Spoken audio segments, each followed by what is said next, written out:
नमस्ते दोस्तों, कैसे हो सब। आप सभी को स्वागत है मेरा YouTube channel glow your study पर। हेलो जी, वेरी वेरी गुड आफ्टरनून जी। क्या हाल चाल? उम्मीद करता हूँ सब लोग बहुत अच्छे हैं, बहुत बढ़िया हैं, बहुत तगड़े तरीके से पढ़ भी रहे होंगे और तैयारी भी कर रहे होंगे, है ना? सही कह रहा हूँ जी। नहीं तो आधे ज्यादा बच्चों का सेशन पता ही नहीं होगी। सेशन आज 12 बजे है, ठीक है? क्योंकि सुबह वो 9 बजे के इंतजार में थे कि 9 बजे सेशन होगा, तो आधा से ज्यादा बच्चों को नहीं पता कि आज सेशन हम लोग 12 बजे कर रहे हैं। तो 12 बजे का सेशन बेसिकली आज किसके लिए है? आज लोकल बॉडीज जो हमारा टॉपिक बचा हुआ है उसको हम कंप्लीट करेंगे। एक और हम पॉलिटी का सेशन करेंगे। इस पॉलिटी के सेशन में हमारा जो मिसलेनियस फैक्ट वाला पॉइंट है, ठीक है, उनको देखेंगे। जैसे हमारा इलेक्शन वाला एक टॉपिक बचा हुआ है, ऑफिशियल लैंग्वेजेस वाला एक टॉपिक बचा हुआ है, ठीक है, और एक दो टॉपिक जो उनको देख लेंगे। वेरी गुड आफ्टरनून जी। अभी मैं देख ही रहा था कि कौन कौन से सेशन हो गए हैं, कौन कौन से बचे हुए हैं, तो उन सभी सेशंस को आज हम लोग कर लेंगे पूरा। मुझे मैसेज डालना पड़ेगा क्या बच्चों को? एक मैसेज ड्रॉप कर देते हैं जरा। लाइव नाउ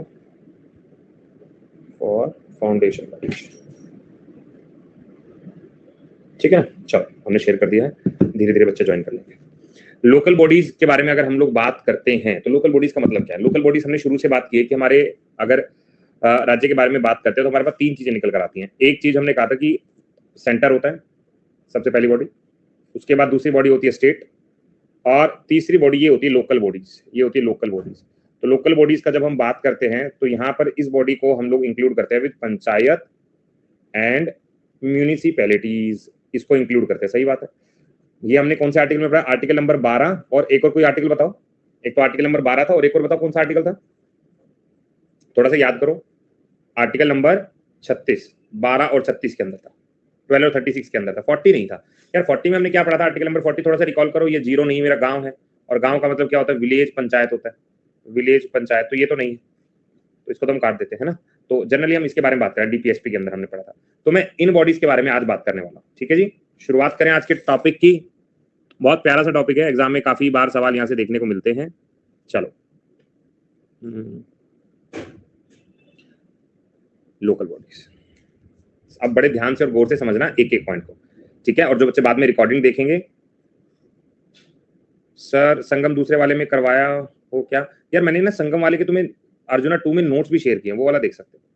चलो, अब ध्यान से समझते हैं सर।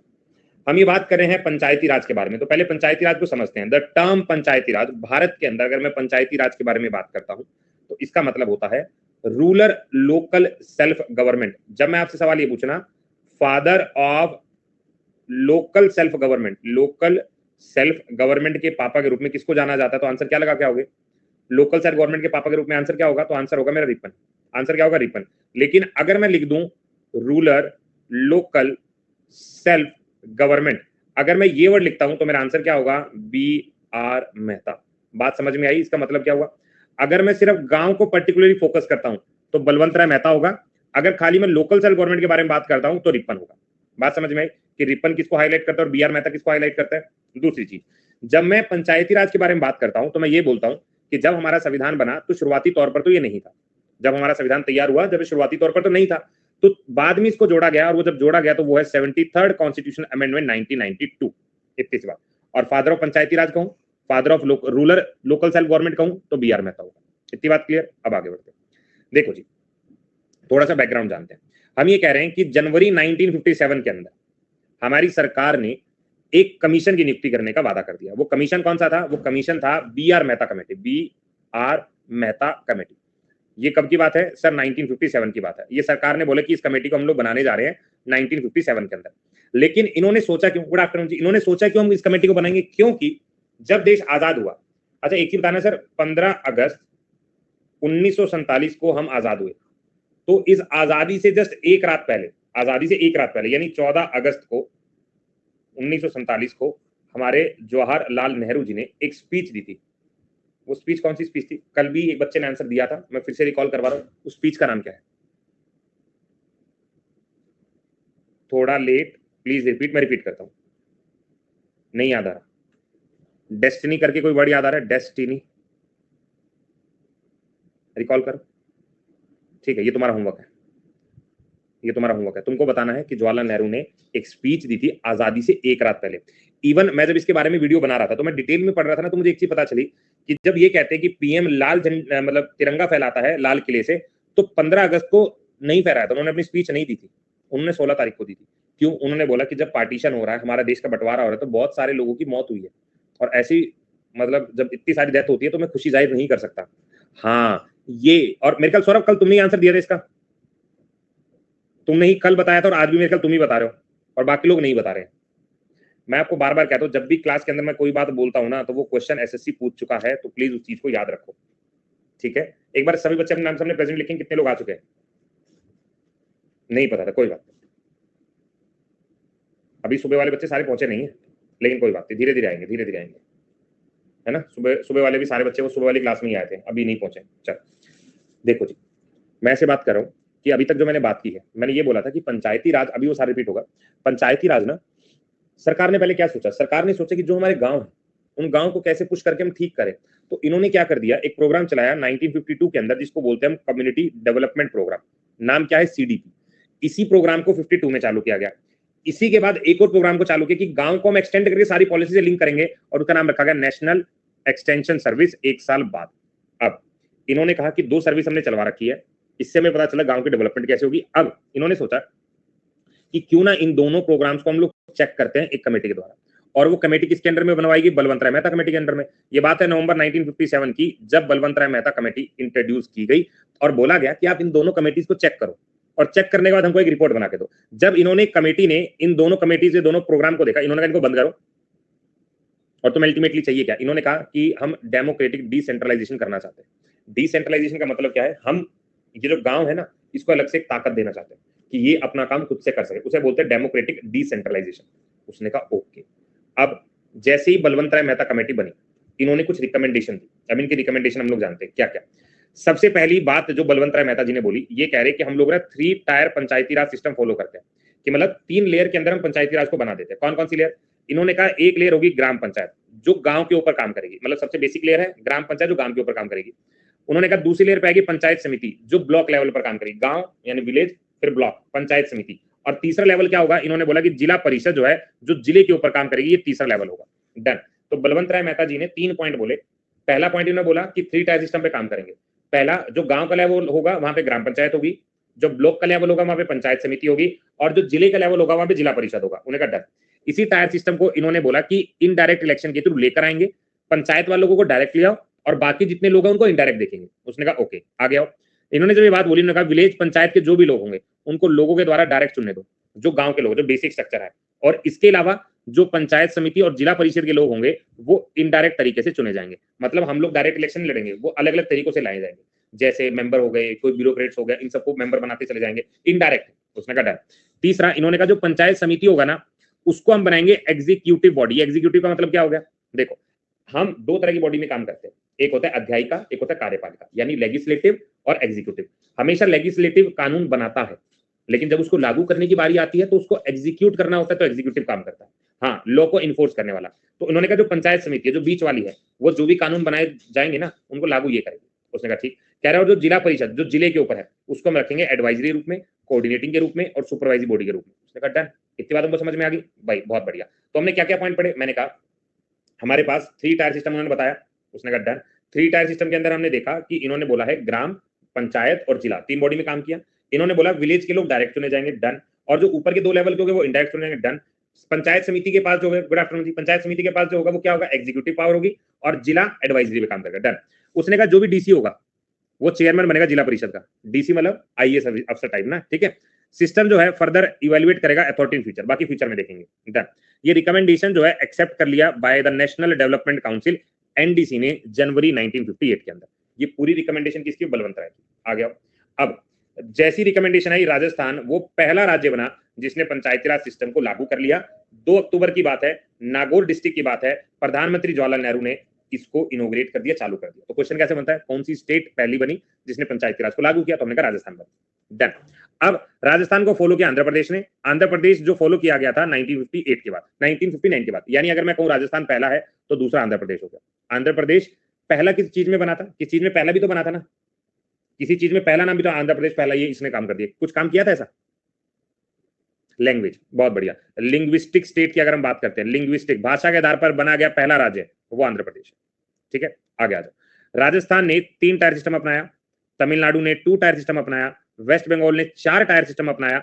हर एक राज्य ने अपने हिसाब से टायर बना दिए कि मेरे पास एरिया ज्यादा है, मेरे पास लोग ज्यादा हैं, तो मैं इसको 4 टायर में कन्वर्ट कर दूंगा। वो डिपेंड है, लेकिन काम उसी मतलब बेसिक स्टैंडर्ड वही है जो बलवंत राय मेहता ने बोला। अब फर्दर राजस्थान आंध्र प्रदेश जो पैटर्न है पंचायती राज का वो मोर पावरफुल रहा एज ब्लॉक। बाकी महाराष्ट्र के अंदर, गुजरात के अंदर जिला परिषद ज्यादा पावरफुल रहा। तो मेरे कहने का ही मतलब है लोगों ने अपने हिसाब से मोल्ड करना शुरू कर दिया। तो मैंने अब तक क्या पढ़ा, मैंने ये पढ़ा, मैंने यहाँ लिखा पंचायती राज। सबसे पहली चीज मैंने कहा मेरे को आज का टॉपिक जो पढ़ना है वो पढ़ना है पंचायती राज। तो सबसे पहले मैंने लिखा पंचायती राज जो है हमारे संविधान में ओरिजिनल था नहीं, तो एक प्रोग्राम चलाया गया NDS, नेशनल डेवलपमेंट सर्विस, ये जो है नेशनल डेवलपमेंट प्रोजेक्ट CDP 1952 में, NES नेशनल एक्सटेंशन सर्विस 1953 में। ये 2 प्रोग्राम सरकार ने चला के देखे कि कैसे हम गांव को और मजबूत बढ़िया कर सकते हैं। इन्हीं को चेक करने के लिए एक कमेटी बनाई जिसका नाम रखा गया बलवंत राय मेहता कमेटी। अभी बलवंत राय मेहता कमेटी का गठन किया गया 1957 के थ्रू।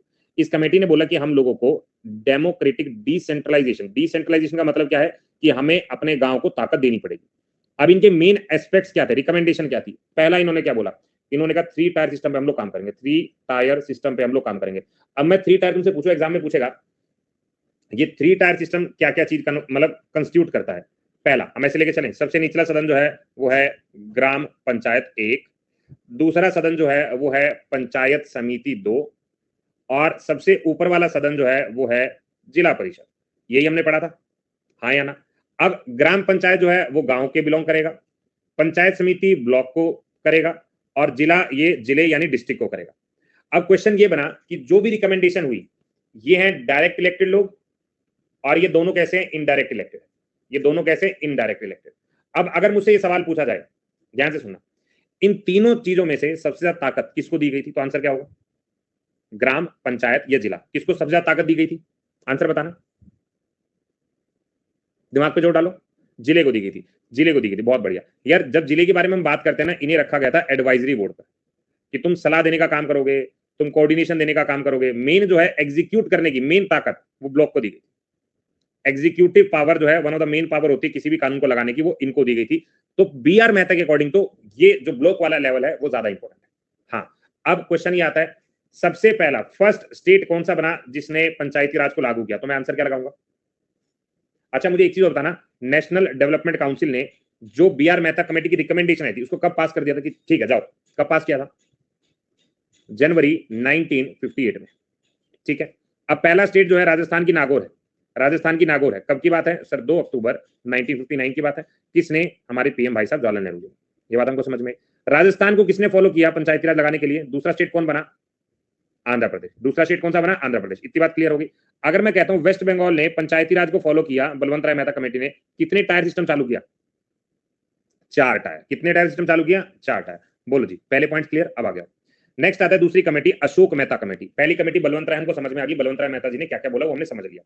अब हमारे पास आता है अशोक मेहता कमेटी। अशोक मेहता क्यों बोला गया? जनता सरकार ने बोला कि बलवंत राय कमेटी ने जो भी रिकमेंडेशन किया था ठीक है, हमको समझ में आ गया, लेकिन हम चाहते हैं एक बार और चेक कर लो। ठीक है, तो इन्होंने दिसंबर 1977 लगभग 20 साल बाद जनता गवर्नमेंट ने ये बोला कि हम लोग पंचायती राज की जांच के लिए अशोक मेहता जी के अंडर में एक कमेटी बना रहे हैं जिसका नाम है अशोक मेहता कमेटी। इस कमेटी ने सारी बातें समझी, बलवंत राय मेहता जी की पूरी बात समझी, NDP की रिपोर्ट देखी, NES की रिपोर्ट देखी, और अगस्त 1978 में अगले साल 132 रिकमेंडेशन दे डाली। और इन्होंने डिक्लाइन किया कि भारत के अंदर पंचायती राज लगातार गिरता जा रहा है, तो उसको मजबूत कैसे करेंगे। कितनी रिकमेंडेशन है? 132। अब इनकी रिकमेंडेशन सुनिए। इन्होंने कहा कि 3 टायर सिस्टम को तो बंद कर दो, और उसकी जगह पर क्या लेकर आओ? उसकी जगह पर लेकर आओ 2 टायर सिस्टम, जिसके अंदर एक जिला परिषद होगा जो जिले के लेवल पे होगा, और मंडल पंचायत जो होगा इससे नीचे वाला लेवल होगा। यानी मंडल के अंदर पंचायत समिति और ग्राम पंचायत दोनों मिला दिए, जिला सबसे ऊपर का लेवल, मंडल नीचे वाला लेवल। डन। लेकिन उन्होंने क्या बोला? District should be first point of decentralization. Decentralize का मतलब क्या? सेंट्रलाइजेशन का मतलब होगा एक ही सेंटर, सब लोग कनेक्टेड। डिसेंट्रलाइजेशन का मतलब है कि गांव को भी अपनी ताकतें दो, कि अपना काम समझे जाने करें। सही बात। आगे अब ये कहते हैं जो भी पंचायती राज इंस्टीट्यूशन होगा उसके पास टैक्स लेने की, अपने फाइनेंसिस को मैनेज करने की ताकत दो। ठीक। दूसरा, एक और बॉडी बनाओ न्याय पंचायत, जिसको एक अलग बॉडी बनाओ ताकि ये ओवर क्वालिफाइड जजेस की मेंबर हो जो इनके बाकी सारे मसलों को सुलझाने का काम करें। उसने कहा कोई बात नहीं। फिर हमने क्या बोला कि जो भी मिनिस्टर्स होंगे पंचायती राज से जो भी अपॉइंटेड होंगे वो स्टेट के मिनिस्टर्स को जवाबदेही होंगे, मतलब उनको अपॉइंट किया जाएगा और उनकी जो भी जवाबदेही होगी वो अपनी मंत्रियों को होगी। ठीक, उन्होंने कहा एससी एसटी की सीट को रिजर्व कर दो, जो भी पॉपुलेशन वहां पे जैसी भी हो उस हिसाब से लोगों को ज्वाइन कर दो। ठीक, ये इंप्लीमेंट नहीं हो पाए, क्यों? क्योंकि जनता सरकार गिर गई। चलो भाई, जनता सरकार आपको पता है क्यों गिरी? इंदिरा जी ने धक्का मारा, सरकार गिर गई थी, उसने कहा डर। अब हाउएवर जब तक ये सरकार गिरने पे आई, जब तक कर्नाटक, वेस्ट बंगाल और आंध्र प्रदेश स्टेप ले चुके थे, रिकमेंडेशन जो भी अशोक मेहता कमेटी की आई थी, सर बहुत जबरदस्त तरीके से हमने एकदम इन डेप्थ पढ़ लिया। दोबारा सुनो, अशोक मेहता जी को बुलाया गया, कह रहे सर कहां जा रहे हो, इधर आओ। अशोक मेहता जी आए, कह रहे हाँ जी क्या कह रहे थे? कह रहे हम ये कह रहे थे कि बलवंतराव मेहता जी ने 3 टायर सिस्टम बोला था, आप क्या कहते हो? कह रहे 2 टायर बोलता। अच्छा इधर आओ। उसने कोई बात नहीं, कह रहे जब उन्होंने 3 टायर बोला कि 2 टायर में क्या होंगे? कह रहे एक में जिला होगा, एक में मंडल होगा। कह रहे डन। कह रहे मैं ये कहना चाह रहा हूँ कि जो भी पंचायत बनेगी ना, अपने टैक्स फाइनेंस सब खुद मेंटेन करेगी, नए पंचायत बना दो छोटे मोटे डिसीजन लेने के लिए, और जो भी उसके मिनिस्टर होंगे, जो मेंबर होंगे, अपने मंत्री को जवाबदेही होंगे। लेकिन जनता सरकार गिर गई और गिरने से पहले कर्नाटक, वेस्ट बंगाल और आंध्र प्रदेश 3 राज्यों ने अपना लिया। बात समझ में आ गई? हाँ या ना? अब आ गया। अब आता है GV.K. राव कमेटी। मैंने अभी तक सिर्फ 2 ही कमेटी पढ़ी है। जल्दी से मुझे कमेंट करके बताओ, who is known as father of panchayati raj? Panchayati raj का पापा कौन है? पंचायती राज का पापा कौन है? कमेंट करो। पहला सवाल रिपन है, बहुत बढ़िया। तो BR मेहता कौन है फिर? BR मेहता कौन है फिर? BR मेहता कौन है? हाँ यार BR मेहता होगा ना। हम रिपन पे क्यों लगा रहे हैं? जब मैं आपको फिर भी समझाया था, father of local self government आया, अगर मेरे पास लोकल सेल्फ गवर्नमेंट आया तो रिपन होगा। अगर मेरे पास लिखा आ रहा है father of rural local self government, तो आंसर क्या लगाओगे? रूरल लोकल सेल्फ गवर्नमेंट, तो क्या लगाओगे? तो BR मेहता होगा। तो BR मेहता होगा। अब मुझे जल्दी से बताओ, कम्युनिटी डेवलपमेंट प्रोग्राम कब शुरू हुआ था? डेवलपमेंट प्रोग्राम कब शुरू हुआ था? कम्युनिटी का डेवलपमेंट प्रोग्राम सर हमने बिल्कुल स्टार्टिंग पढ़ा 52 में। लेकिन जब मैं कहता हूं नेशनल एक्सटेंशन सर्विस, ये कब आया था? सर 1953 में। सर मैं कहूं कि बलवंत राय मेहता कमेटी कब आई थी? मेहता कमेटी कब आई थी? तो आंसर क्या लगाओगे? तो आंसर आएगा 57 में। अगर मैं तुमसे ये कहूं अशोक मेहता कमेटी कब आई, तो आंसर क्या होगा? अशोक मेहता कमेटी उसके 20 साल बाद 1977 में। अच्छा, इन्होंने जब अपनी रिपोर्ट दी थी तो इनको रिपोर्ट को कब NDC ने अपना लिया था? तो कब अपनाया था? सर जनवरी 1958 में। अगर मैं कहूं इन्होंने अपनी रिपोर्ट कब बना के दे दी थी? कब? सर इन्होंने दी थी 78 में। सर इन्होंने टोटल रिकमेंडेशन कितनी दी थी? सर 132 दी थी। आगे आ जाओ। सर अगर मैं कहूं 3 टायर सिस्टम बलवंत राय मेहता जी ने दिया था, तो उसके अंदर 3 चीज आती हैं, एक आती है ग्राम, एक आती है पंचायत समिति और एक आती है जिला। लेकिन वहीं अगर मैं 2 टायर सिस्टम के बारे में बात करता हूं तो कौन सी 2 चीज आती हैं? सर एक तो जिला है पहला, और दूसरा क्या है? दूसरा मंडल है। एक जिला है, दूसरा मंडल है, इतनी बात। हाँ इन्होंने न्याय के लिए बोला था, लेकिन वो अलग चीज है, लेकिन टायर तो 2 ही हुए ना। अब इसको अपनाने वाला पहला राज्य है राजस्थान, फॉलोड बाय आंध्र प्रदेश। इसको अपनाने वाले कौन कौन से राज्य थे? कर्नाटक, वेस्ट बंगाल और आंध्र प्रदेश। बात समझ में आ गई? बोलो जी हाँ। 2 अक्टूबर 1959 को लागू हुआ था। चलो जी, डन है सबको, बहुत अच्छे से क्लियर। किसी को मन में कोई इच्छा, कोई डाउट? आगे चलो। नेक्स्ट आता है हमारा GV.K. राव। अब GV.K. राव जी क्या कह रहे हैं? ठीक है, हेलो सर, पॉलिटी की शीट ना अपडेट सेक्शन में नहीं है। यार पता नहीं क्यों नहीं है, मैंने बल्कि टीम को बोला भी था कि उसको पॉलिटी के सेक्शन में ही डालना। ठीक है, फिर भी मैंने शेयर कर दिया था सेशन वो। एक बार मैं दोबारा बोल दूंगा, ठीक है, एक बार मैं दोबारा बोल दूंगा।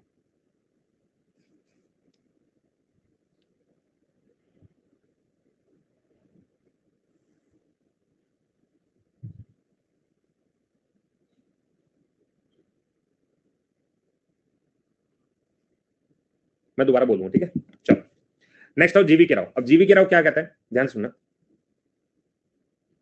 देखो जी, the committee to review existing administrative, अब इसको ना इतनी खतरनाक तरीके से नहीं पढ़ते हम, आसान भाषा में पढ़ते हैं। GV.K. राव ने बोला कि देखो, अगर हमें गांव की डेवलपमेंट करनी है और हमें गरीबी हटानी है, तो हम लोग काम जो करेंगे ना एक तरीके से करेंगे, और वो काम करने का तरीका जो है GV.K. राव को सौंपा गया प्लानिंग कमीशन के द्वारा 1985 में। अब इन्होंने जब ये पूरा प्रोसेस देखा, इन्होंने देखने के बाद हमने एक रिपोर्ट बनाई।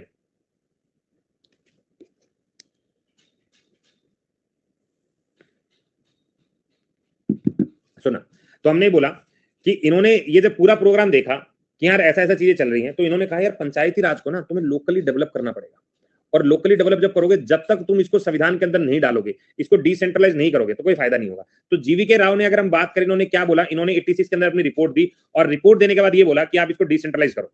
हमने कहा ठीक, ये पहले भी लोग कह रहे थे, ठीक है। उसके बाद इनकी कुछ बातें डिफरेंस कर रही है किनसे? कमेटी याद रखना, दंतेवाला कमेटी। इन्होंने ब्लॉक प्लानिंग के ऊपर 1978 के अंदर अपनी एक रिपोर्ट दी थी, और ये भी तो रिपोर्ट ब्लॉक के ऊपर बात कर रहे थे, तो थोड़ा सा डिफरेंस है। तो आपको हल्का सा क्या याद रखना है कि दंतेवाला भाई साहब से अपनी रिपोर्ट थोड़ा वेरी कर रहे हैं। आ गया। एक और कमेटी है जिसका नाम है हनुमंत राव कमेटी। इन्होंने डिस्ट्रिक्ट प्लानिंग 1984 के अंदर अपनी एक रिपोर्ट बना के दी, और इस रिपोर्ट के अंदर इन्होंने कहा कि एक सेपरेट प्लानिंग बॉडी बनाओ डीसी के अंडर में या फिर किसी मंत्री के अंडर में। उसने कहा ठीक है। अब ध्यान से तुमने स्लाइड देखी मेरे साथ, एक लिखा मैंने दंतेवाला, एक लिखा मैंने हनुमंत राव, और एक लिखा है मैंने GV राव, एक लिखा मैंने बलवंत राय मेहता, एक लिखा मैंने अशोक मेहता। इन सबको ऑर्डर से अरेंज करना है, 1 2 3 4 और 5, इन सबको ऑर्डर से अरेंज करना है। एक बार ट्राई करके देखें यार, थोड़ा कोशिश करते हैं। सबसे पहले मैंने लगाया बलवंत राय मेहता कमेटी 1957, उसके बाद अशोक मेहता 1977। अब थोड़ा लोचा आता है। GV राव मुझे पता है 1985 था, हनुमंत राव 1984 था, अब गड़बड़ इसी की आ रही है सर, 1978 है। सर ऐसे ही क्वेश्चन मुझे तैयार करने हैं। आप में से काफी लोग जो है जो मेरे साथ पढ़ रहे हैं, एक चीज आप ध्यान रखो, आप जब भी मेरे साथ पढ़ोगे ना, अपनी आंखें दिमाग एकदम खुला रखो, क्योंकि मैं आप लोगों से बार बार पूछता रहूंगा कि तुम कितना अटेंटिव होकर सेशन कर रहे हो। ठीक है, परेशान नहीं होना है, यही तो सिखाने का तरीका है ना सर, यही तो सिखाने का तरीका है ना। यहाँ आएगा दंतेवाला, फिर आएगा हनुमंत राव और GV राव। ठीक है, इसी तरीके से हम लोग याद भी करेंगे। तो अब मैंने आपसे GV पूछा, GV ने बोला कि डिसेंट्रलाइज करो, 1986 में अपनी रिपोर्ट दे दी। दंतेवाला से थोड़ी गड़बड़ हो रहा है क्योंकि ब्लॉक के लिए वो कुछ और कह रहे हैं। हनुमंत राव से बात की, हनुमंत राव बोला कि भाई डिस्ट्रिक्ट कलेक्टर मिनिस्टर ये सारा काम मेरे ठेकेदारी है, तुम चिंता मत करो। ठीक है, ये हनुमंत राव वाली बात बोली, तो मुझे कमेटी याद हो गई। अरे हाँ ना, बोलो यस और नो। अब आ गया LM Singhvi committee. LM Singhvi committee 1986 में जब GV राव ने अपनी एक रिपोर्ट दी थी, तो LM सिंघवी से पूछा गया भाई तुम भी कुछ बता दो, तो इन्होंने बोला कि इस पूरे प्रोग्राम को दोबारा से पुनर्जीवन करने की हमें आजादी दो, ताकि हम इसको दोबारा से चालू कर सकें। इन्होंने बोला, LM सिंघवी कह रहे रिविटलाइज करो पूरे पंचायती राज को, जो भी कमियां होंगी चली जाएंगी, under the chairmanship of LM Singhvi. हमने कहा ठीक बात है। फिर आता है थुंगांव कमेटी। अब थुंगांव कमेटी से क्या पूछा गया, कह रहा 1988 के अंदर एक सब कमेटी बनाएगी, कंसल्टेटिव कमेटी है पार्लियामेंट की, PK थंगांव के अंडर में। इन्होंने पॉलिटिकली और राजनीतिक तौर पर सारा प्रोग्राम देखा, क्या क्या प्रोग्राम चल रहा है, और इन्होंने पता क्या बोला, अलग बात बोली कि पंचायती राज को मजबूत करो। ये क्या बात हुई, तो इन्होंने बोला स्ट्रेंथनिंग ऑफ पंचायती राज। ठीक है, लेकिन रिलेटेड किसे, पंचायती राज से। आगे आ जाओ, गढ़गिल कमेटी। गढ़गिल कमेटी 1988 के अंदर आई, कांग्रेस पार्टी की सरकार, VN गढ़गिल के अंदर इस कमेटी ने कि पंचायती राज कैसे बेस्ट बन सकती है, कैसे इफेक्टिव बन सकती है, ये गढ़गिल कमेटी ने हमें बताया। उसने कहा ठीक है, ये भी बात हमने सुन ली। तो इतनी सारी कमेटीज हमें पता लग गई। अब राजीव गांधी की सरकार, 64वां कॉन्स्टिट्यूशनल अमेंडमेंट बिल दिया गया लोकसभा के अंदर, 59 की बात कर रहे हैं। जैसे ही पंचायती राज को संवैधानिक तौर पर बनाने की बात सामने रखी गई, तो लोकसभा के अंदर ये बिल पास हो गया, लेकिन राज्यसभा में ये बिल फ्लॉप हो गया। तो अगर कोई मुझसे बात करेगा क्या पंचायती बिल को लेकर पहले कोई बिल आया था क्या, तो हम कहे यार 64th अमेंडमेंट बिल आया था, बिल, ये लेकिन बिल पास नहीं हो पाया राज्यसभा के अंदर। उसने कहा ठीक बात है। फिर VP सिंह की सरकार आई, जहां पर कॉन्स्टिट्यूशन अमेंडमेंट को फिर से इंट्रोड्यूस कराया गया 90 के अंदर, और ये सरकार गिर गई, तो ये बिल भी लैप्स हो गया। तो राजीव गांधी की सरकार में बिल गया, VP सिंह की सरकार में गया। अब नरसिम्हन राव की सरकार आई, 73rd कॉन्स्टिट्यूशन अमेंडमेंट हुआ 1992 का, और यहीं पर 24 अप्रैल 1993 में 73rd कॉन्स्टिट्यूशन अमेंडमेंट से इसको पास करवाया गया, और 24 April is known as Panchayati day, is known as Panchayati day. बात समझ में आई? आओ मेरे साथ, मैं कह रहा हूं BR मेहता एक कमेटी आई 1957 में। इस कमेटी ने कहा हम लोग 3 टायर सिस्टम पे काम करेंगे, डन। दूसरा, अशोक मेहता कमेटी आई। अशोक मेहता जी ने बोला कि 3 टायर 2 कुछ नहीं चलेगा, यहां चलेगा 2 टायरों के ऊपर काम, 2 टायर सिस्टम चलेगा। उसने कहा डन। तीसरा, यहां पर कमेटी जो आती, इसके बाद वो कौन सी कमेटी आती, हाँ जी, इसके बाद कौन सी कमेटी लिखूं, दंतेवाला कमेटी। दंतेवाला कमेटी ने कहा कि भैया कुछ तो चेक करो, थोड़ा ब्लॉक में काम करोगे तुम। उसके बाद sir Hanumantha Rao committee, Hanumantha Rao committee आई। इस कमेटी ने बोला कि भैया जिला को मजबूत करेंगे, 1984। पांचवा GV राव कमेटी आई। GV राव से पूछा गया भैया तुम क्या कहना चाहते हो, कह रहा मैं कहना चाहता हूं मजबूत करना मैं किसी तरीके से, कैसे करोगे तुम देखना। 85 के अंदर 6 LM सिंघवी आई, इन्होंने भी कहा मजबूत करना है, ये 6 साल। इसके बाद थंगांव कमेटी आई। थंगांव कमेटी ने क्या बोला 87 के अंदर कि भैया कुछ तो करना पड़ेगा, 88 साल। उसके बाद आएगा गढ़गिल कमेटी। तो गढ़गिल कमेटी ने भी क्या बोला कि इसको संविधान में जोड़। ये सारी कमेटियां क्या हैं, रिलेटेड विद पंचायती राज। एक क्लियर हुआ। अब पंचायती राज को लाने की कोशिश की गई 64th कॉन्स्टिट्यूशनल बिल में। सरकार राजीव गांधी की सरकार, कह रहे ले आओगे, नहीं, राज्यसभा में फेल हो गई, राज्यसभा में फेल हो गई, ठीक है। उसके बाद वीके सिंह की सरकार आई, फ्लॉप। नेक्स्ट नरसिम्हन की जब सरकार आई तो इन्होंने 73rd कॉन्स्टिट्यूशन अमेंडमेंट में 1992 में इसको पास करवाया और 24 अप्रैल 1993 में इसको लागू कर दिया। और पहला राज्य जिसने लागू किया वो राज्य बना मध्य प्रदेश। पहला राज्य जिसने इसको लागू किया वो राज्य कौन सा बना? वो राज्य बना मध्य प्रदेश। बोलो जी, मामला क्या? ये था पंचायती राज। एक बार सारे बच्चे थम्स अप कर दो अगर पंचायती राज कुछ समझ आया है तो। 3 से 8 तक थोड़ा डिटेल में बताओ। 3 से 8 ये वाला,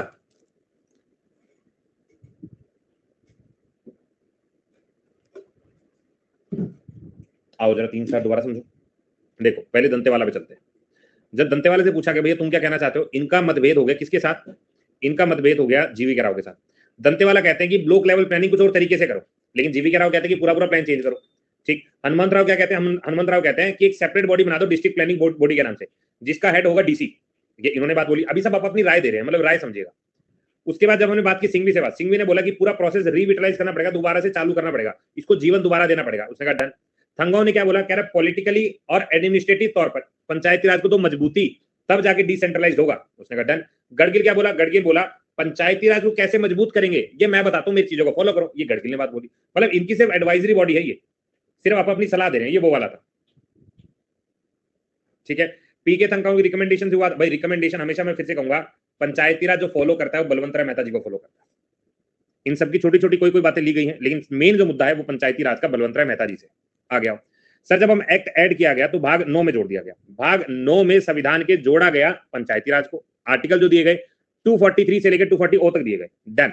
इसको 11वां शेड्यूल के अंदर शामिल भी कर दिया गया, डन। इसके अंदर 29 अलग अलग आइटम जोड़े गए, डन। 243 जी जो है डील करता है इसके साथ, और यहाँ पर कॉन्स्टिट्यूशन स्टेटस जो है पंचायती राज को दिया गया। दोबारा पढ़े, देखो मुझसे पूछा गया कि जब पंचायती राज को संविधान में जोड़ोगे तो कहां जोड़ोगे? मैंने कहा उसको जोड़ेंगे हम भाग 9 में। किस आर्टिकल में जोड़ोगे? 243 से लेकर 243 ओ तक जोड़ेंगे। कह रहा कोई शेड्यूल में भी मेंशन है? कह रहे हाँ शेड्यूल 11 में जोड़ रहे हैं, शेड्यूल 11 में जोड़ रहे हैं। कह रहा और कोई बात? कह रहे इसके अंदर ना 29 फंक्शनल आइटम है, फंक्शनल आइटम है, ये भी हम याद रखेंगे। और जो अलग अलग बातें आइटमों के बारे में बात है 243 जी में, बस इतनी सी बात। हाँ, और पंचायती राज के बारे में एक और याद रखना, आर्टिकल नंबर 40 भी रिप्रेजेंट का विलेज पंचायत, विलेज पंचायत, ये भी आप याद कर सकते हैं, ठीक है। सर 9B कोई पढ़ाता क्यों नहीं है? क्योंकि एग्जाम में आता नहीं। आ गया। अब आते हैं साइलेंट फीचर। सबसे पहले आती है ग्राम सभा। ग्राम सभा कहते हैं यार, ग्राम सभा ने सबसे निचला लेवल है, गांव के लोग चुनते हैं अपने में से और उसे विलेज पंचायत के रूप में पंचायती भैया बना के उसको बिठा देते हैं। 21 साल कम से कम उम्र होनी चाहिए अगर किसी को सरपंच बनना है पंचायत के अंदर। तो रजिस्टर्ड वोटर जो है एरिया उस पंचायत के वोट करते हैं और भैया को ग्राम सभा का अध्यक्ष बनाते हैं। कुछ मेंबर चुने जाते हैं साथ में, जैसा गांव उस हिसाब से मेंबर, डन। 3 टायर सिस्टम में हम लोग काम करते हैं। 3 टायर सिस्टम क्या होता है? कोई भी पॉपुलेशन अगर 20 लाख से कम है तो उसको 3 टायर सिस्टम के अंदर हम लोग काउंट कर लेंगे। यानी 3 टायर सिस्टम का ऐसा प्रोग्राम होगा जिसके अंदर गांव, इंटरमीडिएट, डिस्ट्रिक्ट, उस स्टेट के अंदर जो पॉपुलेशन है वो 20 लाख से ज्यादा नहीं होनी चाहिए, may not constitute panchayat intermediate level. तो आपसे पूछा जाए ना जनसंख्या कितनी? 20 लाख से कम। उसने कहा ठीक बात, आ गया। अब कहते हैं election and member of chairman. कह रहे कैसे चुनोगे? कह रहे देखो पंचायत के जो भी सदस्य होंगे, जो पंचायत समिति और डिस्ट्रिक्ट लेवल तक जाएंगे, उनमें से कुछ लोगों को हम डायरेक्ट चुनेंगे। जो भी पंचायत का चेयरमैन होगा इंटरमीडिएट डिस्ट्रिक्ट लेवल का, उसको हम इनडायरेक्ट चुनेंगे, ये हमने पहले ही पढ़ा था। उसके बाद जो भी चेयरमैन होगा पंचायत का गांव के अंदर, उसको एज अ लेजिस्लेटिव डिटरमाइन किया जाएगा। कह रहे हाँ, तो मतलब ये इतनी बात क्या लिखी गई कि पंचायत के मेंबर डायरेक्ट है, ऊपर के मेंबर इनडायरेक्ट है, यही तो बात है, लिखने का तरीका अलग है। आ गया reservation of seat. Sir reservation of seat के बारे में अगर थोड़ा तुम्हें याद हो 243D मैंने तुम्हें याद करवाया था, यार कुछ रिजर्वेशन तो रखनी है। आ गया सर, जब मैं रिजर्वेशन के बारे में बात करता हूं, ये कह रहे कि अपने एरिया के अंदर शेड्यूल कास्ट, शेड्यूल ट्राइब, इन लोगों को भी तो तुम रिजर्वेशन दोगे ना कि पंचायत में लोग बैठे। दूसरा, और जो भी महिलाओं का रिजर्वेशन होगा 1/3 से कम रिजर्वेशन नहीं होना चाहिए, मतलब औरतें तो होनी चाहिए। अब तो डायलॉग में और चेंज आ गया। डायलॉग में क्या चेंज आ गया कि जो पंचायत अध्यक्ष बनेगा वो कम से कम 10वीं पास हो अगर आदमी है ना। महिलाओं में और लेवल थोड़ा कम किया, इसलिए ज्यादातर गांव में तुम देख रहे होगे महिलाएं चुने जा रही है। आ गया। जब भी हम रिजर्वेशन के बारे में बात करते हैं, ये कुछ जगह पर एप्लीकेबल नहीं होता, जैसे for schedule caste is not applicable to the Arunachal Pradesh, लेकिन बाद में 83rd कॉन्स्टिट्यूशन अमेंडमेंट में इसको शामिल किया गया। तो मेरे लिए ना ये आर्टिकल इंपॉर्टेंट होता है, ये नीचे वाला। बात समझ में आई? तो रिजर्वेशनल सीट क्या होगा, डिपेंडिंग अपॉन द पॉपुलेशन, कितने लोग हैं, SC ST को रिजर्वेशन दो, महिलाओं को 1 के रिजर्वेशन दो, और किसी स्टेट के अंदर एप्लीकेबल नहीं था अरुणाचल में, उसको बाद में 83 अमेंडमेंट जोड़ दिया गया, 2 रिजर्वेशन, 243 है, डन। आगे आ जाओ। नेक्स्ट हमारे पास आता है स्टेट इलेक्शन कमीशन। ये क्या है state election commission? State election commission वो होता है जो राज्य के अंदर पंचायत और म्यूनिसिपैलिटी के इलेक्शन करवाए। हमने कहा ठीक है, इसकी अपॉइंटमेंट गवर्नर करता है, बहुत बढ़िया बात। अगली बात, सर वैसे तो जो पंचायत होती है उसका टर्म ना 5 साल का होता है, लेकिन अगर in between pre mature dissolution हो जाए तो बचे हुए टाइम के लिए अगली जो बंदे आएंगे वो अगला टाइम ही बचा कुचा टाइम कंप्लीट करेंगे, यानी remain in office only for the remainder of the period. जो बचा हुआ समय, मान लो 5 साल की सरकार है, 2.5 साल में प्री मैच्योर डिसोल्यूशन होगा तो 2.5 साल का ही वो राज करेंगे। इतनी बात क्लियर। अब आता है पावर एंड फंक्शन। भाई जो भी पंचायत और उसकी कुछ पावर्स होती है वो जो भी सेल्फ गवर्नमेंट को दी जाती है, मतलब ऐसा पावर ज्यादा है नहीं, चिटी मिट्टी जो भी पावर वो दे देते हैं। फाइनेंसिस क्या होते हैं भाई, पंचायत जो है टैक्स कलेक्ट करने के लिए, टोल के लिए, ड्यूटी के लिए एलिजिबल है, जो भी स्टेट इसको परमिशन देगी। प्री मैच्योर डिसोल्यूशन का मतलब क्या होता है, समय से पहले पंचायत जो मेंबर बना के भंग हो गए, आपस में जूत बच गए, ठीक है, कोई घोटाले में पकड़े गए, हटाओ इनको लोगों, अब ये सरपंच नहीं रहेंगे, तो समय से पहले उनको हटा दिया जाता है ना। तो जब उनको समय से पहले हटा दिया गया तो बाकी जो मेंबर आएंगे जो बचे कुछ टाइम के लिए आएंगे, जो बाकी बाद में चुन के लोग आ रहे हैं। समझ गए बात? समझ? मैंने ना यहाँ तक सुना है, इवन ये मेरी आंखों के सामने बात है, जब ये सरपंचियों का इलेक्शन होता है, जब गांव का इलेक्शन होता है, भाई लोग 50-50 लाख 1-1 करोड़ रुपए लगा देते हैं जो अध्यक्ष बनना चाहते हैं। भाई ये एक्चुअल बता रहा हूं तुम्हें बात, गोलियां तो चलती हैं, पैसा एकदम पानी की तरह से जाता है। अब ऑब्वियस सी बात तुम ये लगाओ कि अगर कोई आदमी अपने इलेक्शन में लगने के लिए 1 करोड़ रुपए लगा रहा है तो 5 करोड़ तो उम्मीद कर रहा होगा, ठीक है, ठीक है। बाकी तो इतना ही सोच के आएगा कि 5 करोड़ मुझे कमाना है तभी तो मैं 1 करोड़ लुटा रहा हूं। 1 करोड़ जब वो लुटा रहा है तो 4 करोड़ की उम्मीद लगा के बैठा है कि सड़कों पे खा जाऊंगा, गांव के ट्यूबवेल लगेंगे वहां खा जाऊंगा, जो सरकार मुझे पैसा देगी, ग्रांट देगी, वो ग्रांट खा जाऊंगा। जैसे एक मैपलेट ग्रांट होते हैं जो हर एक MP को एक गांव सुधारने के लिए दिया जाता है, उसका 20% ही खर्च होता है, बाकी कहां जाता है, बाकी भी खा जाते हैं, ठीक है। यार कास्टिज्म तो गांव में है ही है, मैं तुम्हें बहुत साफ सीधी बात को, हम पॉलिटिक्स के अंदर जो मर्जी पढ़ ले, लेकिन कास्टिज्म स्टिल फॉलो होता है गांव के अंदर तो आज भी। जैसे मेरा गांव है, मेरे गांव के अंदर ना ऐसे बने हुए हैं कस्बे, ये ब्राह्मण, ये जाट, ये अलग कास्ट, ये अलग कास्ट, ऐसे पूरा गांव ना बांटा हुआ है। ये कुम्हार वाली गली है, ये कोई और वाली गली है, तो गलियों में बांटा हुआ है। तो बांटा क्यों गया होगा, क्योंकि still they are following casteism. अब तो बहुत चीजें सुधर गई हैं कि पहले तो मैंने ये भी सुना है कि जब कोई दूसरी जात का आदमी अगर जनरल कास्ट वालों के सामने जाएगा तो उनके सर पे चप्पल रखवाते थे तब वो सामने से क्रॉस होंगे। इतना बुरा हाल था, आज वो तो हाल नहीं है, ठीक है, वो तो हाल नहीं है, लेकिन फिर भी मैं कहूंगा कास्टिज्म स्टिल फॉलो। और अगर नहीं विश्वास तो अपने घर पे तुम देख लो, अपने घर पे देख लो। मेरी मम्मी से इस बात में मेरा बहुत बार जूता बच चुका है।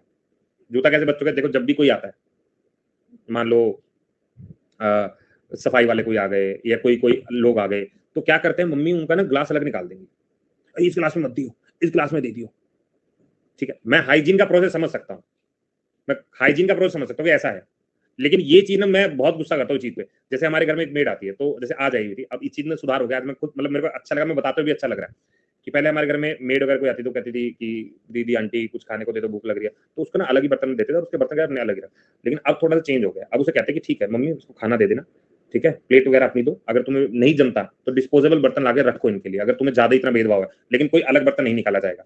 अगर अलग है तो ये हमारे वाले में तो कोई बात नहीं, धोखे तो जा रही है ना, सफाई तो कर रही है ना, तो वैसा सिनेरियो में तो आप भी अपने घर में थोड़ा थोड़ा चेंज कर सकते हो। अगर चाहो जूते वूते नहीं खाने, आराम से समझाओगे तो समझ जाएंगे। मैं जब हॉस्टल में रहता था तो क्या हम किसी दोस्त से ये पूछते भाई तेरी कास्ट क्या है, हम एक ही प्लेट में खाते थे, कोई मर्जी हो, हॉस्टल का कोई बंदा, हम कहीं बाहर रहते हैं, हम कहीं जाते हैं, यार दोस्त में हम ये पूछते हैं भाई तुम्हारी कास्ट क्या है। मेरे मुस्लिम दोस्त भी है, मेरे हिंदू दोस्त भी है, हिंदू में भी डिफरेंट डिफरेंट कास्ट के लोग हैं, सबके साथ एक ही प्लेट में खाना खाता था। बल्कि मेरे जो साथ में ना टीचर्स थे, ठीक है, वो टीचर जो थे वो थे गया के और एक गोरखपुर का, भाई वो लोग ने नेक्स्ट लेवल के नॉनवेज वाले बंदे थे, और मैं नॉनवेज बिल्कुल नहीं खाता, मतलब ना के बराबर, ठीक है। और उन लोग, और मंगलवार को तो बकायदा अच्छे अच्छे लोग बना करते हैं, लेकिन वो मंगलवार को इतने तेज थे ना, मछलियां लाते थे, और जो हमारा बर्तन वाला सिंक होता है ना उसमें कपड़ा लगा के मछलियां तैर रही है, और उन मछलियों को बनाते थे वो। और भाई तुम्हें पता है मछलियों की बहुत जबरदस्त स्मेल आती है, दूर दूर तक पता चल जाता है कि मछली बन रही है इनके। भाई और बंदे मेरे साथ बैठ के खाते, मैं अपना खाना खाता था और वो मछलियां खाते, हड्डियां से कड़क कड़क कर रहे हैं, ये सब कर रहे हैं, तो ठीक है भाई, जिसका जो मर्जी है भाई, आर्टिकल नंबर 19 हर एक को आजादी है, जिसका जैसा मन करो, ठीक है। तो उससे कोई भेदभाव करने की ज्यादा नीड है नहीं, एंजॉय करो अपना, है ना, उन्हें भी एंजॉय करने दो, तुम भी एंजॉय करो, जिंदगी ऐसी तो चलेगी। फाउंडेशन लगा लगा कब तक तुम जीवन का मजा ले पाओगे। आओ, तो फाइनेंसिस के बारे में हमने बोला कि स्टेट अगर गवर्नमेंट, ठीक है, कभी ब्राह्मण का अलग ही सिस्टम है यार, हर जगह ना वैसे अलग अलग है, मैं फिर भी ये कह रहा हूँ। चलो, अगर मैं फाइनेंसिस के बारे में बात कर रहा हूँ तो स्टेट लेजिस्लेचर यानी उस राज्य की सरकार कुछ परमिशन देती है कि भाई ये गांव ना यहाँ ये वाला टोल तुम्हारा कलेक्ट कर लेना, ऐसा परमिशन देती है। टोल ड्यूटी जो मिल रही है, स्टेट गवर्नमेंट कुछ पैसा दे रही है तुम्हारी मदद के लिए, या फिर कोई फंड दे रही है कि पंचायत जो तुमने पैसा 1 करोड़ लगाया तो फंड भी तो मिलेगा ना, तो ये फंड यहाँ से मिला। तो ऐसा सिनेरियो के अंदर अच्छा पहले ना ये कहते थे कि पंचायत राज के बाद ना जितने पंचायत लोग हैं पैसा नहीं, फंड नहीं आते, तो गांव की डेवलपमेंट नहीं हो पाती है। लेकिन अब इनके ठीक ठाक फंड आता है तो गांव की ठीक ठाक डेवलपमेंट हो रही है। ऊपर से प्रधानमंत्री ग्राम सड़क योजना, ये गांव की जितनी भी सड़कें उनको कनेक्ट कर रहे हैं, तो ये सारा प्रोग्राम है। अब बता फाइनेंस कमीशन, ये सारे टोल स्टेट गवर्नमेंट को जाते हैं, लेकिन कुछ कुछ टोल ऐसे होते हैं जो सेंट्रल गवर्नमेंट हैंडल करता है। एक्सप्रेस वे के टोल हैं या कुछ रैंडम टोल्स होते हैं जो सेंट्रल गवर्नमेंट देखती है कि ये टोल उनका है, क्योंकि उस पर पैसा उन्होंने लगा रखा है, लेकिन ज्यादातर टोल स्टेट गवर्नमेंट ही पकड़ती है। अब फाइनेंस कमीशन को क्या बोला गया, गवर्नर ऑफ स्टेट जो है हर 5 साल में एक फाइनेंस कमीशन बनाता है जो पंचायती राज की फाइनेंस की स्टेटस देखता है कि यार इस पंचायती को, मतलब ऐसा होता है ना गांव बड़ा है कि छोटा, अगर बहुत बड़े बड़े गांव हैं तो उनको पैसा ज्यादा चाहिए, तो उसके हिसाब से उनको पैसा दिया जाता है, ग्रांट दी जाती है। अब एग्जम्पशन क्या है, देखो ये जो एक्ट है ये अप्लाई नहीं करता नागालैंड में, मेघालय में, मिजोरम में, और कुछ एरिया जो है शेड्यूल एरिया, शेड्यूल ट्राइब का मणिपुर की हिल्स में, ये मणिपुर हिल्स वाला आपको पता ही है, ठीक है, और दार्जिलिंग वेस्ट बंगाल वाला इन एरिया को कवर नहीं करता। तो आपको ये एक्सेप्शन याद रखना है कि इन एरिया में कवर नहीं करता, ठीक है। दिल्ली वाला एक बार समझा दो जो यूनियन के, देखो यार इसमें प्रॉब्लम क्या है, देखो अब देखो थोड़ा सा इस चीज को तुम वैसे समझो इजी वे में। मैं ये कह रहा हूं कि ये एक स्टेट है, मान लीजिए स्टेट है हरियाणा। अब हरियाणा के अंदर कोई सीएम है, सीएम का मतलब होता है कि real power is in the hand of CM.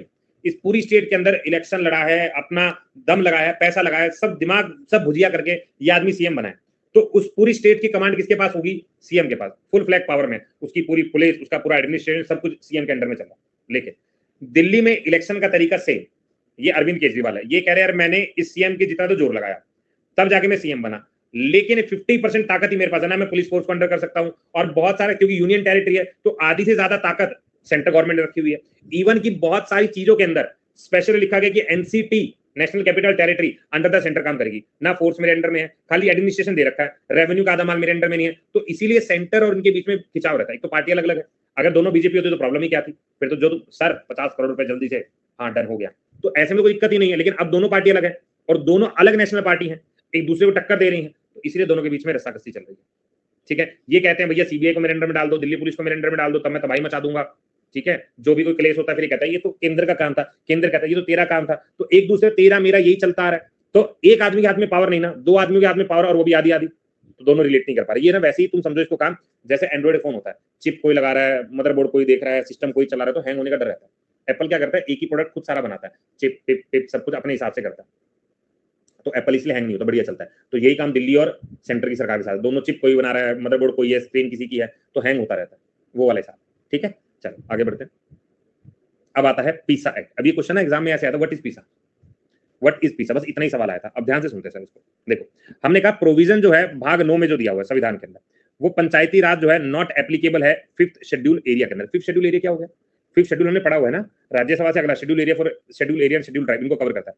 तो पार्लियामेंट ने बोला कि कुछ सब्जेक्ट के अंदर कुछ मॉडिफिकेशन करते हैं, और इसके अंदर में इन्होंने 1996 के अंदर में एक प्रोविजन बनाया for the extension of panchayati Raj for schedule area, कि जो भी शेड्यूल एरिया होगा ना वहां पर पंचायती राज का थोड़ा एक्सटेंड कर देंगे, कि अपने हिसाब से एडजस्टमेंट करेंगे। इसी को पीसा एक्ट बोला गया। अब ये कह रहे इसके अंदर क्या चीज डालेंगे, इन्होंने कहा 10 राज्य जो 2019 के हिसाब से इसके अंदर में है, आंध्र प्रदेश, तेलंगाना, छत्तीसगढ़, गुजरात, हिमाचल, झारखंड, मध्य प्रदेश, राजस्थान, इन सब राज्यों के अंदर जो पंचायती राज लागू होता है वो एक्सटेंशन सर्विस के यानी मॉडिफिकेशन के थ्रू लागू होता है। यहाँ पर क्योंकि ट्राइबल एरिया ज्यादा है, शेड्यूल्ड एरिया ज्यादा है, तो इन्होंने कहा थोड़ा सा इस एरिया को देखा जाए, इस हिसाब से पीसा एक्ट डाला गया। आपसे कोई कुछ नहीं पूछेगा, आपसे पूछेगा पीसा एक्ट आया कब और पीसा के फुल फॉर्म क्या, बस पंचायती का एक्सटेंशन है ये आपको याद रखना। क्लियर है। जहां पे मैं सेल्फ रूल के बारे में बताया गया कि ट्राइबल पॉपुलेशन को देखना पड़ेगा भाई, ट्राइबल कम्युनिटीज के बारे में सोचना पड़ेगा, खाली ऐसा नहीं कर सकते ना एससी एसटी को रख के बाकी कौन क्या करेगा, ट्राइबल है, गवर्नमेंट है, पंचायती है, इन सब की कैसे देखोगे, तो ये सारे का इसी के अंडर में हम देखेंगे, ठीक है। आगे आओ। अब ये आर्टिकल्स हमने पहले याद कर लिए थे, दोबारा एक बार रिकॉल करना है बस। पहले में डेफिनेशन है, दूसरे में ग्राम सभा है, फिर कॉन्स्टिट्यूशन है, फिर कॉम्पोजिशन शुरू के याद, फिर यहाँ पर रिजर्वेशन ऑफ सीट है। उसके बाद सीधा हमने क्या याद किया था, डिस्क्वालिफिकेशन याद किया था, फिर फाइनेंस याद किया था, फिर इलेक्शन याद किया था। मैंने कहा बाकी याद करने की नीड नहीं है, ठीक है। इतनी बात क्लियर होगी तो ये हमारा पंचायती राज कंप्लीट हुआ। अब ये शेड्यूल 10 वाले देख लेना, ये 10 जो है एक्सटेंशन सर्विसेज के अंडर में आते हैं, ठीक है।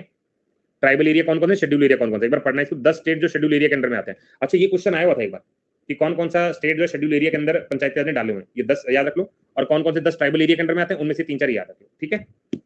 आ गया। अब आता है हमारे पास म्यूनिसिपैलिटीज। भाई पंचायती राज कर लोगे पेपर में सवाल, जितना मैंने बता दिया मोर देन इनफ बताया तुम्हें, एसएससी में इतना कोई नहीं बताता, हम एकदम इन डेप्थ पढ़ रहे हैं। अब हम म्यूनिसिपैलिटीज के बारे में, हाँ या ना भाई? जुबा केसरी है या जुबा बंद है?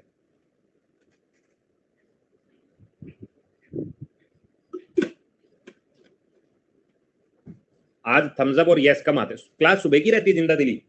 अब तो तुम थक से जाते हो, ऐसा लग रहा है मुझे। अब थक जाते हो 12 बजे तक, आधा दिन हो गया सर, हम थक गए, सोने का टाइम है हमारे। अब आता है म्यूनिसिपैलिटी। म्यूनिसिपैलिटी को समझे जरा। देखो जी, जब मैं म्यूनिसिपैलिटीज के बारे में बात करता हूं तो मैं इसे कहता हूं ये है लोकल सेल गवर्नमेंट। यानी जब मैं रिपन के बारे में बार बार बोली जाता कौन है रिपन, कौन है रिपन, लोकल सेल गवर्नमेंट के पापा है, तो शहरों के बारे में बात कर रहा था। ठीक है, इसको मैं क्या बोल दूं? अर्बन। यानी अगर मैं लिखना चाहूं अर्बन लोकल सेल्फ गवर्नमेंट, तो मैं लगा दूं इनका नाम, लगा दूंगा, मेरे को क्या फर्क पड़ा, लगा दिया मैंने। उसके बाद सर एग्जैक्टली जो पंचायती राज भाग 9 में है, ये भाग 9 ए में है। डन। सर जैसे वो 73 में ऐड किया गया था, ये 74 में ऐड किया था। डन। इसका इलेक्शन कौन करवाता है? जैसे स्टेट इलेक्शन कमीशन उसका करवाता था, इसका भी करवाता होगा। डन। जैसे 64वां बिल उन भाई साहब के लिए आया था, इन भाई साहब के लिए 65वां बिल आया होगा। डन। 73 था, 74 हो गया। शेड्यूल उनका 11 था, शेड्यूल उनको 12 दो। भाग 9 ए में था, भाग 9 में था, इनको भाग 9 ए दो। सर 243 से लेकर 243 ओ पी से लेकर जेड जी तक, यही क्वेश्चन एग्जाम में आते हैं। दोबारा सुन लो, इधर आओ सर, यहां लिखो पंचायत और यहां पे लिखो म्यूनिसिपैलिटीज। देखो अगर मैं पंचायत के बारे में बात करता हूं तो मैंने कहा 73rd है, तो सामने क्या होगा? मैंने कहा 64th अमेंडमेंट कॉन्स्टिट्यूशन बिल आया था, सामने क्या होगा? सर अगर हम बात करते हैं पंचायती राज के बारे में तो भाग 9 में है, सामने क्या होगा? 243 से लेकर 243 ओ तक है, सामने क्या होगा? शेड्यूल 11 है, तो सामने क्या होगा? यहाँ पे टोटल आइटम 29 है, तो यहाँ पे कितने आइटम होंगे? एक एक करके देख लेते हैं। सबसे पहले 73 था, 74 होगा, 65 होगा, 9A होगा, 243 पी से लेकर 243 जेड जी तक होगा, 11 था यहाँ 12 होगा, यहाँ 18 29 आइटम थे, यहाँ 18 आइटम होंगे। बस इतने ही तो याद करने थे, ये सारा कर लिया, आगे आ जाओ। नेक्स्ट, पहली म्यूनिसिपल कॉर्पोरेशन 1687 मद्रास। पहला क्वेश्चन ये बनेगा, पहली नगर पालिका तुमने कहां देखी? हमने कहा यार 1687 के अंदर मद्रास में देखी थी। दूसरा, 726 में म्यूनिसिपल कॉर्पोरेशन मुंबई और कलकत्ता में सेटअप की गई, लेकिन मेरे लिए तो पहला सवाल इंपॉर्टेंट है। फर्स्ट म्यूनिसिपल कॉर्पोरेशन 1687 के अंदर मद्रास, दूसरा 1726 के अंदर म्यूनिसिपल कॉर्पोरेशन बॉम्बे और कलकत्ता में। कैरेक्टर। उसके बाद मायो की अगर हम बात करते हैं 1870 के अंदर फाइनेंशियल डिसेंट्रलाइजेशन करके लोकल सेल गवर्नमेंट के ऊपर पुश किया, और बाद में रिपन ने 1882 में पापा बन गए लोकल सेल गवर्नमेंट का। डन। अब Magna carta local cell government का रिपन को भी बोला जाता है, यही इसका पापा भी है, जनक भी है। हो गया खत्म। एक एक सर मैंने क्या बोला? 1687 मद्रास का वो लोकेशन है जब पहला म्यूनिसिपल कॉर्पोरेशन। 726 के अंदर 1726 के अंदर बॉम्बे कलकत्ता, ये दो लोकेशन मेरी। 70 में मायो ने हल्का पुश लगाया, रिपन ने धे धोबी पछाड़, तो रिपन बन गया इसका पापा। अगर मायो थोड़ा पुश करता मायो बन जाता, अभी तो रिपन ही है। लेकिन नेक्स्ट आता है कॉन्स्टिट्यूशनल स्टेटस टू म्यूनिसिपैलिटी। अब राजीव गांधी की सरकार, प्रधानमंत्री जी, इन्होंने कहा कि म्यूनिसिपैलिटी को हम लोग स्टेटस देंगे सरकार का। हमने कहा ठीक। 65 कॉन्स्टिट्यूशन में नगर पालिका बिल यानी constitution amendment bill for municipality flop, क्योंकि हमने पता था ना राज्यसभा में फेल हुआ था, तो नगर पालिका बिल जो है राज्यसभा में फ्लॉप हो गया। बाद में नगर पालिका बिल लैप्स हुआ। 1991 पीवी नरसिम्हा राव की सरकार, प्रधानमंत्री बने और 74 कॉन्स्टिट्यूशन बिल में इसको पास करवा दिया। डन।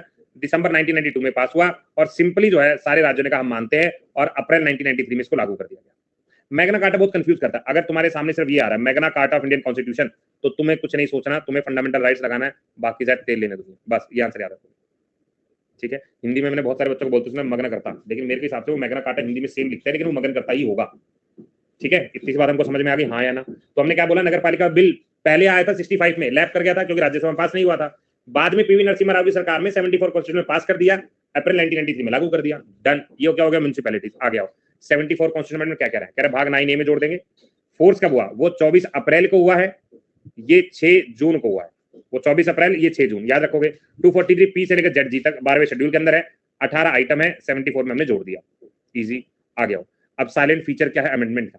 कह रहे देखो जी 3 चीजों में काम करता है पंचायत, जब म्यूनिसिपैलिटी के बारे में बात करते हैं। जैसे पंचायती में क्या पढ़ा था? हमने पढ़ा था जी ग्राम है, ग्राम के ऊपर पंचायत समिति, देन जिला, ये हमने पढ़ा था ना। हमने कहा 20 लाख से ऊपर जनसंख्या होनी नहीं चाहिए। अब ये क्या 3 तरह की म्यूनिसिपैलिटीज होती है।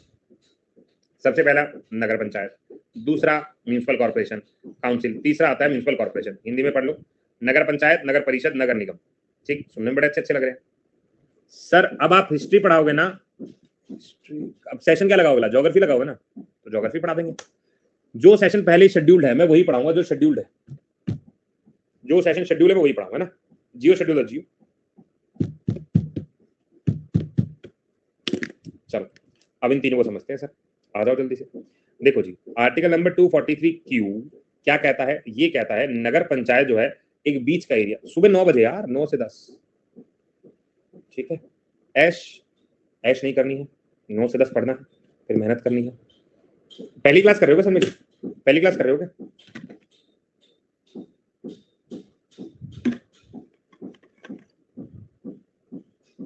यार अभी करके देखते हैं 1 घंटे में कैसा हिसाब रहता है। ज्योग्राफी को तो 2 घंटे पढ़ लो तो कोई फर्क नहीं पता चलेगा। अभी 1 घंटा हम लोग पढ़ा के देखते हैं, अगर मुझे लगेगा कि ठीक ठाक चल रहा है तो उसको 1 घंटा रखेंगे, मतलब डेट कर देंगे। समझते हैं भाई। 243 पहले इसको समझो जरा। देखो हम कह रहे हैं नगर पंचायत क्या है? ये गांव है, ये शहर है। गांव और शहर के बीच में जो ट्रांजिशन एरिया आता है ना, ठीक है, ट्रांजिशन एरिया आता है, उसको नगर पंचायत बोलते हैं। बात समझ में? कह रहे नगर पंचायत क्या है? गांव और शहर, इन दोनों के ट्रांजिशन पे, जब गांव शहर में बदलता होगा तो बीच में टक टक टक टक टक अटक अटक के बदलता होगा, तो जो अटक अटक के बदलने का प्रोग्राम है वो नगर पंचायत है, पहला। दूसरा पॉइंट, म्यूनिसिपल काउंसिल, ये स्मॉलर अर्बन एरिया, छोटे छोटे टायर 2 सिटीज। म्यूनिसिपल कॉर्पोरेशन, नगर निगम, ये बड़े बड़े एरिया में आ गया, बड़ी बड़ी सिटीज। अब जो भी म्यूनिसिपैलिटी के मेंबर होते हैं वो डायरेक्टली लोगों के द्वारा चुने जाते हैं, जिसको हम वार्ड के थ्रू चुनते हैं। अलग अलग वार्ड में बटा होता है ना, वार्ड के थ्रू चुनते हैं। तो मैंने 3 पॉइंट बोले, नगर पंचायत गांव से शहर आ रहे हो, म्यूनिसिपल काउंसिल छोटे छोटे शहर, और कॉर्पोरेशन भाई बड़ा बड़ा शहर, ठीक है। आगे आइएगा, आप ध्यान से सुनो सर। हमने कहा लेजिस्लेचर जो भी राज्य का होगा रिप्रेजेंटेशन देते हैं म्यूनिसिपैलिटी के अंदर, जैसे जिन आदमियों के पास स्पेशल नॉलेज होती है एडमिनिस्ट्रेशन चलाने की। लोकसभा के मेंबर जो उस कॉन्स्टिट्यूएंसी के वो भी सदस्य बन जाते हैं, राज्यसभा के वो भी बन जाते हैं, स्टेट असेंबली के बन जाते हैं, काउंसिल के भी बन जाते हैं, और चेयरमैन जो होती है अदर देन वार्ड कमेटी वो भी अध्यक्ष बन जाता है। अपने लिए इंपॉर्टेंट नहीं, आगे आओ सर। हम कहते हैं कि जो भी रिजर्वेशन होता है शेड्यूल कास्ट का, शेड्यूल ट्राइब का, हर म्यूनिसिपैलिटी के अंदर अकॉर्डिंग टू द जनसंख्या के हिसाब से होता है। दूसरा, महिलाओं के लिए 1/3 सीट हम लोग रखेंगे। अब 112 अमेंडमेंट में ये बोला गया 1/3 से 1/2 कर दो, जो भी पेंडिंग सीटें बची है उनके लिए। ये अमेंडमेंट बिल आया था, अब अप्रूव नहीं हुआ था उस वक्त जब मैंने लिखा था, ठीक है। आगे आओ, 243B के अंदर में बताया जा रहा है कि कौन पर्सन जो क्वालिफाइड होता है, जिसकी उम्र 21 साल से ऊपर हो चुकी होती है, वो इसका सदस्य बनने के लिए क्वालिफाइड है।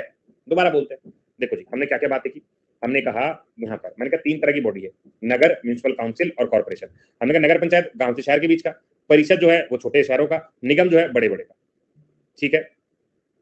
सर जियो क्लास को थोड़ा मजा लेके पढ़ाना। यार मैं तो अभी मजा लेके पढ़ा रहा हूँ। हाय हाय, ये मत ऐसे क्यों बोल रहे हो तुम? ऐसे क्यों बोल रहे हो? मैं तुम्हें अभी मजा नहीं दे रहा ना।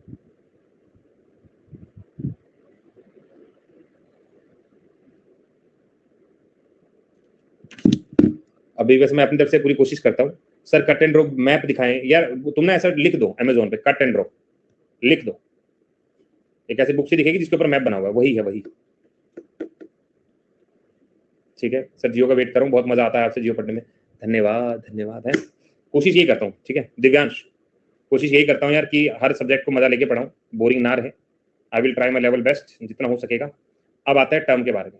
हमने कहा 5 साल टर्म है, ठीक है, 5 साल टर्म है।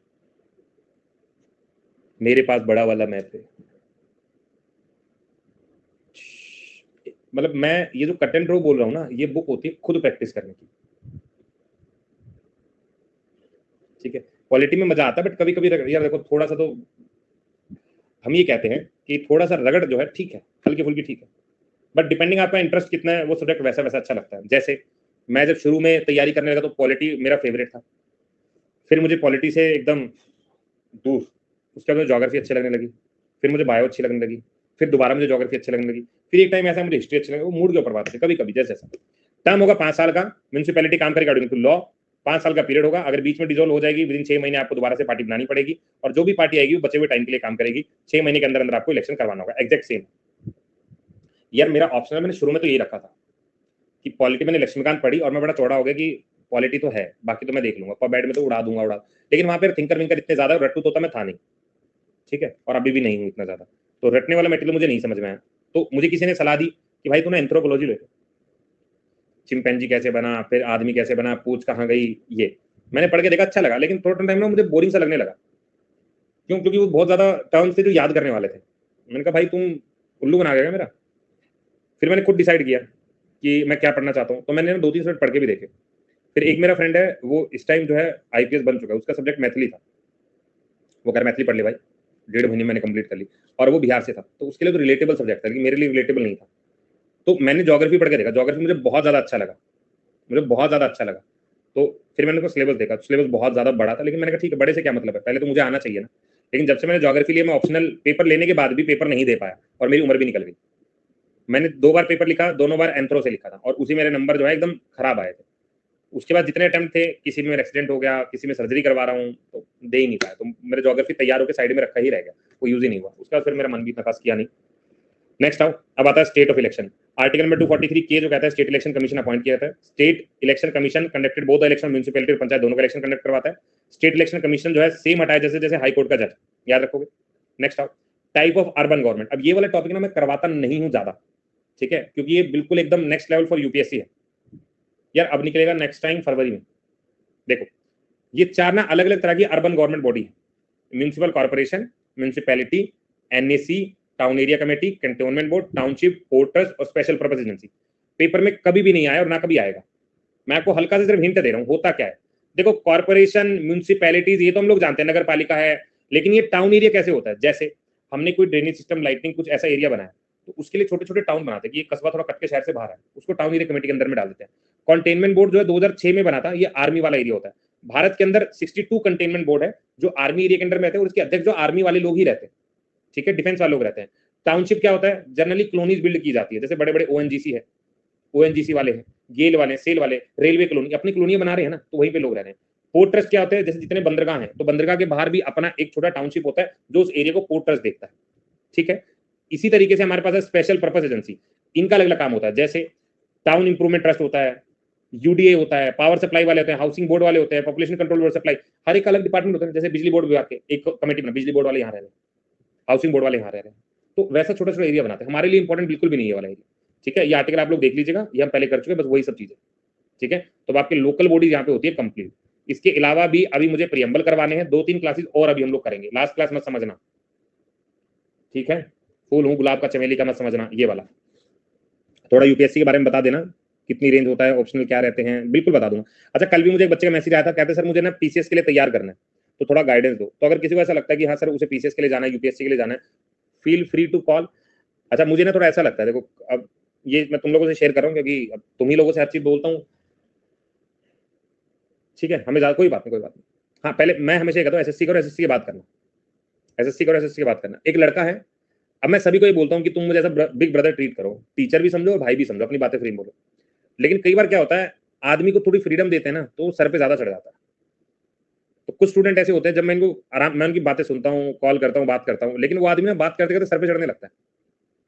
आराम से सुनो, कहो, लेकिन सर पे मत चढ़ो, ठीक है। तो मुझे फिर ये लगता है, जैसे मैं कई बार शेयर करता हूँ तो एक दो टीचर्स हैं जिनसे मैं बात करता हूँ, शाम में फ्री होता हूँ, तो कहते हैं भाई ज्यादा आजादी दोगे तो बोलेंगे भी तुम्हें ही ना। तो कभी मुझे लगता है बात तो सही कह रहे हैं कि ज्यादा आजादी कई बार दिक्कत भी करती है। अब एक लड़का है कमेंट करेगा, चलो मुझे सर की भी कोई दिक्कत नहीं, मैसेज लिखेगा, दीपक जरा मुझे बताइए कैसे होगा। तो पहली बात तो भाई मैं तुम्हें आजादी इसलिए दे रहा हूं अपनी प्रॉब्लम शेयर करने के लिए, ना कि तुम्हारे चाचा का लड़का बनने के लिए, समझ रहे हो। हाँ एक लड़का है, मैं मेरे को पता है वो, उसको कितना भी क्लास दे दो, जो क्लास दे दो कभी लाइव नजर नहीं आएगा, किसी भी तरीके से करूँ नजर नहीं आएगा। बल्कि उस बंदे से मैं कॉल कर चुका हूँ, भाई ऐसे दिक्कत है तो मेरे को बता, ये चीज वो सर ये नहीं करा वो नहीं करा, उसे पढ़ना नहीं है, उसे सिर्फ मजे लेने। तो मेरे को ऐसा लगता है थोड़ा सा मुझे ना टेलीग्राम पे रिस्ट्रिक्शन करना चाहिए। हाँ हाँ हाँ मैंने उसको बोल भी दिया और मैं कॉल पे बोल दिया उसको, पर अब नहीं मान रहा। अब मुझे उस दिन कह रहा मैं टेलीग्राम छोड़ देता हूँ, आपको नहीं बताना, और खुद ही छोड़ के चला गया, फिर खुद ही ज्वाइन कर लेता है। और ब्लॉक कर दूं फिर मुझे कहेंगे सर ब्लॉक क्यों कर दिया। मेरी भी एकदम वो आती है, बाउंड्री आती है कि यार बस अब इस बाउंड्री से आगे नहीं जाना चाहिए कोई। तो वो लड़का उस बाउंड्री पे, तो मैंने उसको हटा के मैंने ब्लॉक कर दिया। हर एक चीज के ना एक लिमिट से चलते हैं, तो वैसे मैं, वरना हर एक को कभी, आप लोग मेरे को बहुत टाइम से जानते हो, मैं कभी कुछ कहता ही नहीं हूँ। अगर किसी को दिक्कत है तो मुझे बोलता है तो मैं उसको रिप्लाई वहीं क्यों कर देता हूँ, एज अ नॉर्मली वहीं क्यों सुलटा देता हूँ। अगर कोई दिक्कत है तो मेरे फोन पे बात कर लो, कोई परेशानी है तो कर लो, इसमें कोशिश तो मेरी यही रहती है। पर कुछ लोगों को रहता है थोड़ा अलग, चलो अब हर एक को तो हम नहीं सुधार सकते। चलिए तो आप लोगों से मुलाकात करेंगे शाम को 4 बजे मेंस और 8 बजे फॉर यूट्यूब मेंस। आज स्पेशल क्लास रात को शायद ही मैं रखूंगा। हाँ हाँ बोलो बोलो बोलो बोलो। Link link link link link यार उसका लिंक कैसे शेयर करूं मैं। तुम लक्ष्य बैच सर्च कर लेना, लक्ष्य बैच, लक्ष्य बैच सर्च कर लेना, उसमें मेंस वाला दिख जाएगा तुम्हें। सर वो कौन सा फेस्टिवल है जो डांस भी है, यार बहुत सारे हैं ऐसे तो, बहुत सारे ऑप्शन दो, बहुत सारे। बैसाखी है क्या यार, बैसाखी है, फेस्टिवल मनाते डांस भी करते हैं। नहीं लास्ट क्लास नहीं है, नहीं लास्ट क्लास नहीं है, अभी 2-3 क्लास और हम लोग करेंगे, 2-3 क्लास और हम लोग करेंगे, ठीक है। अच्छा CH7 डिपेंडिंग, अगर बैसाखी दे रहे तो ठीक है वो सब, पर हैं बहुत सारे ऑप्शन, मतलब बहुत सारे डांस है जो डांस भी बनाते हैं, फेस्टिवल मनाते हैं। चलिए जी ठीक है, तो आज के लिए फिर इतना ही सेशन रखते हैं और आप लोगों से मुलाकात करेंगे कल। कोशिश करूंगा 12 बजे एक बार और मिलूं। प्रियम्बल मैंने करवाना है, नागरिकता करवानी है और कुछ टॉपिक और मुझे करवाने हैं, ठीक है। तो टॉपिक खत्म करना ज्यादा जरूरी है। और कल ज्योग्राफी शुरू कर रहा हूं मैं 9 से 10, तो 9 बजे मिलते हैं ज्योग्राफी में। हाँ नहीं, इसके बाद क्या, कल ज्योग्राफी शुरू है, ठीक है। चलो bye bye, take care, have a nice day, ध्यान रखिए। अब थोड़ा रुक जाना। वीडियो अच्छी लगे तो लाइक शेयर और सब्सक्राइब करना मत भूलना। याद तो रहेगा ना? चलो चलते हैं, बाय।